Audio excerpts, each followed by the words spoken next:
ब्रह्म से जगत की पृथक सत्ता का निषेध। कुंभ ने कहा, राजन, जिसमें कारणता है उसका वह कार्य सिद्ध हो सकता है। वास्तव में जो निर्विशेष ब्रह्म है वह तो किसी का कारण ही नहीं, फिर उससे कार्य होगा ही कैसे? जो कार्य कारण से उत्पन्न होता है वह कारण के सदृश होता है, जो यहाँ उत्पन्न ही नहीं होता उसमें भला सादृश्य आएगा ही कहां से? भला आप बतलाइए तो सही, जिसका कोई बीज ही नहीं है वह उत्पन्न कैसे होगा? जो वस्तु अतर्क्य, अगम्य और निर्विशेष है उसमें बीजता ही कहां ठहरेगी? देश और काल के वश से सभी पदार्थ कारण से युक्त और प्रमाण से गम्य होते हैं, किंतु अकर्ता होने से ब्रह्म, निमित्त और उपादान कारणों का प्रमाण कैसे सिद्ध हो सकता है? क्योंकि कर्ता, कर्म और कारण शून्य कल्याणमय परमात्मा में कारणता नहीं है। इसलिए जगत शब्दार्थ ज्ञान का वह कारण नहीं हो सकता।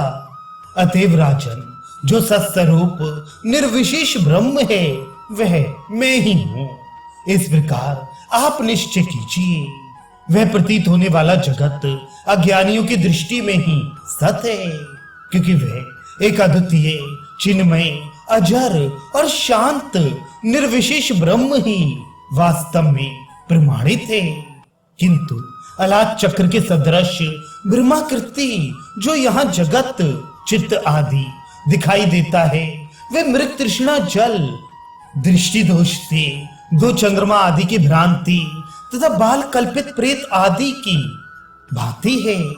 जो जगत सर्वथा भ्रमात्मक है वह भला सत्य नाम से कैसे कहा जा सकता है? अज्ञान जनित भ्रांति ही अंतःकरण और चित्त आदि शब्दों से कही जाती है। जैसे मरुमारीचिका में प्रतीत होने वाले जल का ज्ञान ये जल नहीं है, इस यथार्थ ज्ञान से नष्ट हो जाता है, वैसे ही यह चित्त है। इस रूप से हृदय में दृढ़ हुआ जो अज्ञानात्मक विकार है वह ये चित्त नहीं है, इस यथार्थ ज्ञान से समूल विनष्ट हो जाता है। जैसे अज्ञान भ्रम से उत्पन्न हुई रज्जु में सर्प रूपता ये सर्प नहीं है, इस तरह के हृदय में दृढ़ हुए यथार्थ ज्ञान से नष्ट हो जाती है। वैसे ही आत्मा में अज्ञान भ्रम से उत्पन्न हुआ मनोरूप चित्त ये चित्त नहीं है, इस तरह के हृदय में दृढ़ हुए यथार्थ विज्ञान से विनष्ट हो जाता है। मन, बुद्धि, चित्त, अहंकार आदि सारे पदार्थ हृदय में अज्ञान से उत्पन्न हुए हैं। वस्तुतः इस जगत में चित्त नहीं है, और इस तरह अहंकार आदि से संयुक्त देह आदि कुछ भी नहीं है, किंतु एकांत निर्मल एक आत्मा ही है। अज्ञानी जीवों के द्वारा ही अज्ञान से मन, बुद्धि, चित्त, अहंकार की रचना की गई है, किंतु आज आपने संकल्प के अभाव के द्वारा उन सब का परित्याग कर दिया है। क्योंकि जो पदार्थ संकल्प से आता है उसका संकल्प का अभाव होते ही विनाश हो जाता है। जैसे जल से समुद्र परिपूर्ण है वैसे ही सच्चिदानंद घन परमात्म तत्व से ये सारा संसार परिपूर्ण है। न मैं हूं, न आप हैं, न अन्य हैं, न ये सब पदार्थ हैं, न चित्त है, न इंद्रियां हैं और न आकाश ही है। केवल एक विज्ञानानंद घन विशुद्ध परमात्मा ही है। घटपट आदि दृश्य जगत के आकाश रूप से वे एक परमात्मा ही दिखाई देता है।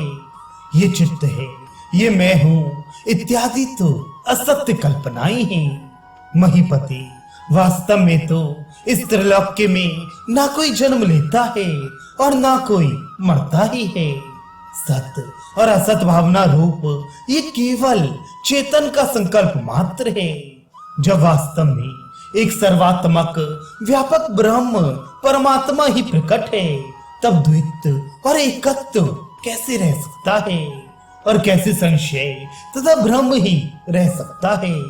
मित्र, केवल निर्मल अनंत परमात्म स्वरूप आपका ना तो कुछ भी नष्ट हो सकता है और ना कुछ बढ़ ही सकता है, क्योंकि जो अजन्मा, अजर, अनादि, अद्वितीय, विशुद्ध, सदा एक रूप, चिन्मय, संकल्प रहित सत्स्वरूप वस्तु है, वही परमात्म तत्व है।